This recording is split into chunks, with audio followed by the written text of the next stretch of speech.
निम्नलिखित रासायनिक योग अभिक्रियाओं के लिए संतुलित रासायनिक समीकरण लिखिए। तो इसको हल कैसे किया जाता है आइए समझते हैं। सबसे पहले जैसे हमें पहले नंबर का लिखना है और इसको संतुलित करना है, तो जो भी हमें हिंदी में लिखा है उसका सूत्र लिखना है। तो सूत्र पता होना चाहिए। तो आपको वीडियो देखते समय यही ध्यान रखना है कि किसका क्या सूत्र है। बस अगर ये बन गया तो संतुलित आप बहुत आसानी से कर पाओगे। देखो क्या लिखा है इसमें, निम्नलिखित रासायनिक अभिक्रियाओं के लिए संतुलित कीजिए। पहला है हाइड्रोजन। हाइड्रोजन हमेशा H2 के रूप में होता है, तो हमने लिखा हाइड्रोजन H2। ध्यान से देखते रहना। फिर प्लस का साइन लगा है तो प्लस लगा लो यहाँ पे। फिर क्या लिखा है, क्लोरीन। क्लोरीन हमेशा Cl2 के फॉर्म में रहता है, तो ये हो गया क्लोरीन। तीर का चिन्ह, ये लगा है ना तीर का चिन्ह, तो यहाँ पे भी क्या लगा लो, तीर का चिन्ह लगा लो। ये देखो। फिर यहाँ पे क्या लिखा है, हाइड्रोजन क्लोराइड। ये हमने इसी उदाहरण से समझा भी था। तो हाइड्रोजन क्लोराइड क्या है, HCl। ये खाना पचाने में ये अम्ल सहायक होता है। देखो ये जीके का क्वेश्चन हो गया, खाना पचाने में कौन सा अम्ल सहायक होता है, HCl, हाइड्रोक्लोरिक एसिड।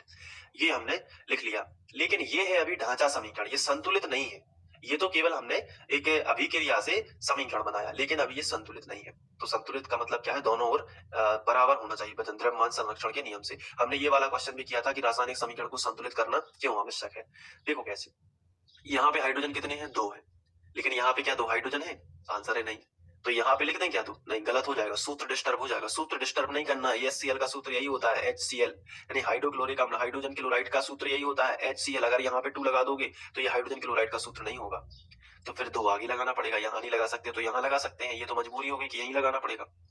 तो फिर ऐसी स्थिति में 2 हाइड्रोजन के साथ में 2 क्लोरीन भी तो हो गए, और 2 क्लोरीन हमारे यहाँ पहले से ही मतलब बैलेंस हो गया।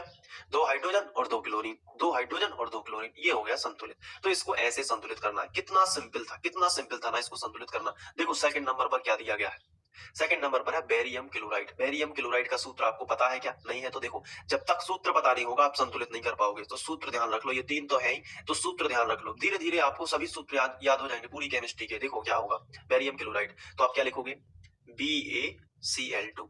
Cl2 इसलिए आता है क्योंकि इसकी संयोजकता 2 होती है। आगे आपको नॉलेज जो है बढ़ता ही जाएगा।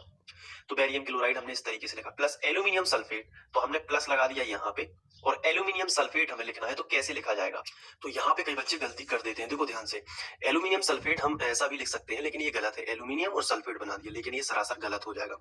ऐसा क्यों है बच्चों, ध्यान से समझो। एल्यूमिनियम की जो संयोजकता होती है वो होती है +3, या हम बोले कि ऐसे होती है, प्लस ऑक्सीकरण अवस्था भी बोल सकते हैं, +3। तो देखो एल्यूमिनियम +3 है और सल्फेट की होती है -2।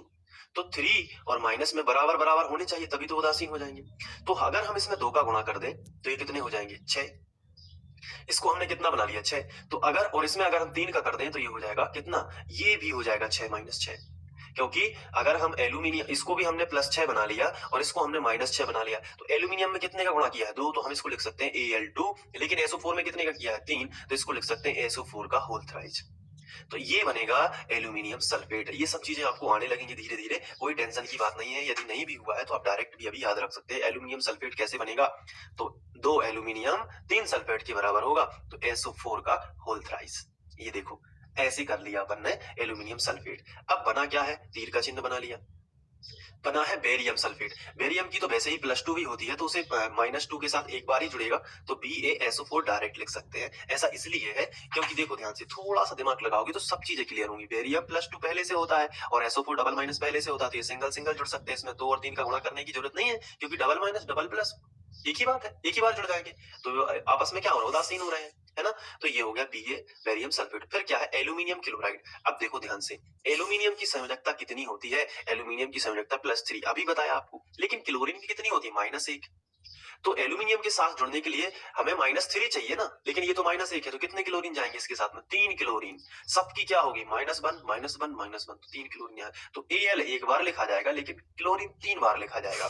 तो देखो यहाँ पे क्या आ गया, AlCl3।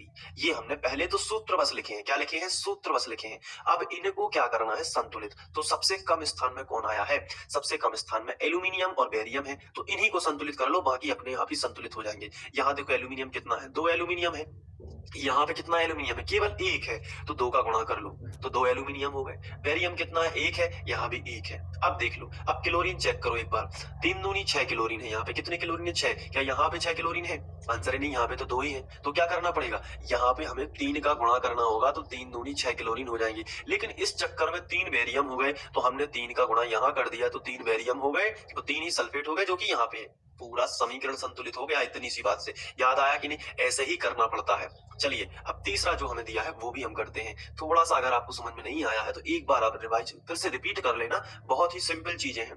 देखो सोडियम, पहले सोडियम का सूत्र क्या होता है, तीसरा अब हम लोग करने लगे हैं। सोडियम का सूत्र क्या होता है, Na, ये लिख लिया Na, प्लस जल का सूत्र क्या होता है, H2O, दुनिया जानती है H2O, ठीक है। फिर तीर का चिन्ह लगा लोगे। सोडियम हाइड्रोक्साइड, हमने इसके एग्जाम्पल आपको पहले भी दिए हैं। अगर आप शुरू से देख रहे हैं ना तो आपको काफी कुछ समझ में आ रहा होगा, लैंग्वेज भी समझ में आ रही होगी।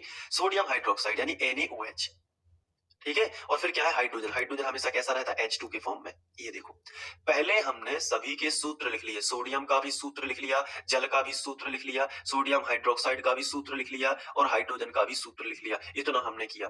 अब सबसे कम स्थान में कौन आया, सोडियम। यहाँ भी Na है, यहाँ भी एक Na है, बराबर है। यहाँ पे देखो हाइड्रोजन 2 है, यहाँ पे भी हाइड्रोजन 2 है, लेकिन हाइड्रोजन यहाँ पे कितना देख लो, एक एक्स्ट्रा हाइड्रोजन है। तो कम से कम हमें क्या करना होगा, हम कम से कम यदि 2 का भी गुणा करें, क्योंकि एक का करेंगे तो यही आएगा H2, तो 2 का गुणा हम करते हैं। अगर H2 में तो हाइड्रोजन 4 हो जाते हैं, तो यहाँ पे ऑक्सीजन कितने हो गए, 2। तो ऑक्सीजन एक ही है, तो इसमें भी हमने 2 का गुणा किया तो 2 ऑक्सीजन हो गए, लेकिन 2 Na भी हो गए, तो Na में भी हमने 2 का गुणा कर दिया इस तरफ, तो 2 Na हो गए। 2 दूनी 4 हाइड्रोजन, देखो 2 हाइड्रोजन ये है और 2 हाइड्रोजन ये, तो हो गए ना 4 हाइड्रोजन। तो सब संतुलित हो गया। 2 सोडियम तो 2 सोडियम, 2 दूनी 4 हाइड्रोजन, तो 2 हाइड्रोजन ये है और 2 हाइड्रोजन ये है, और 2 ऑक्सीजन, देखो ध्यान से 2 का गुणा है ना ऑक्सीजन में, तो ये देखो 2 का गुणा ऑक्सीजन में, हो गया ना संतुलित। तो अब आप सोच रहे होंगे कि संतुलित करने की क्या कोई ऐसी विधि है, नहीं। प्रैक्टिस जितनी ज्यादा करोगे ना इन पे, उतने ही जल्दी संतुलित करेगा। कोई लंबी प्रोसेस बताएगा, कोई कैसे करेगा, लेकिन आपकी प्रैक्टिस जितनी अच्छी होगी उतना ही जल्दी आप पे ये सब चीजें बनेंगी। तो थोड़ा सा देखो, तीनों क्वेश्चन हमने कितनी आसानी से कर ली। अब आप इनको नोट भी कर सकते हैं और अच्छे से समझ सकते हैं, खुद से प्रैक्टिस भी कर सकते हैं। मैंने कई एग्जाम्पल करवाए हैं, जब मैंने रासायनिक समीकरण को संतुलित कैसे किया जाता है ये समझाया था ना, तो उस वो वाला वीडियो भी आप देख लेना, तब ये ज्यादा अच्छे समझ में आएगा, ठीक है। तो अब आप इसके बाद क्या करोगे, इस क्वेश्चन को अच्छे से कर लोगे और नोट्स में जल्दी से लिख लोगे।